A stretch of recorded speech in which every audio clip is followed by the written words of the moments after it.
आज से लगभग 600 साल पहले इस धरती पर प्रकट हुए थे कबीर साहिब जी, जिन्होंने झूठे दिखावे के नियम नहीं, सच्चा तत्व ज्ञान दिया। वो ज्ञान जो अंधविश्वास को खत्म करके सत्य की रोशनी फैला दे। लेकिन जब सत्य बोलता है तो झूठ बेचैन हो जाता है। ऐसे ही कई नकली धर्मगुरु और समाज के कुछ लोग कबीर जी के आध्यात्मिक और सच्चे ज्ञान के आगे हार गए। उन्होंने एक साजिश रची कि कबीर सेठ पुत्र नीरू एक विशाल भंडारा दे रहा है और उसमें दोहर और मोहर भी हर खाने के बाद दी जाएगी। और छप गई 18 लाख संतों और गांव वालों के निमंत्रण की चिट्ठियां। सोचा, जब इतना बड़ा भंडारा कर नहीं पाएगा तो शर्म से काशी छोड़कर भाग जाएगा। पर कबीर जी वो तो समर्थ परमात्मा थे, जिनके घर में किसी चीज की कमी नहीं होती। और फिर हुई वो लीला।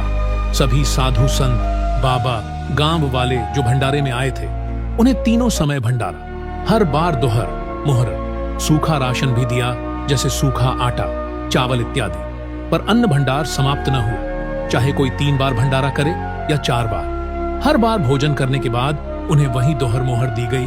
और कबीर जी ने लगातार 24 घंटे सत्संग किया और 18 लाख साधु संतों को आध्यात्मिक तत्व ज्ञान दिया।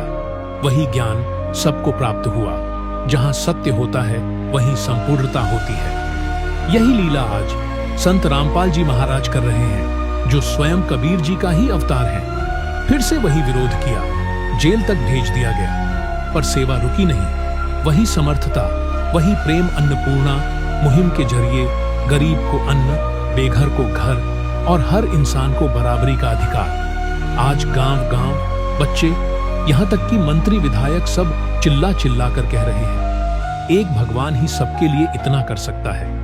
ये कहानी है बदनामी की साजिश से लेकर भक्ति की महिमा तक की। जब परमात्मा आते हैं तो दुनिया पहचाने या न पहचाने पर लीला सबको पहचान करवा ही देती है कि ये सब समर्थ भगवान के अलावा कोई नहीं कर सकता।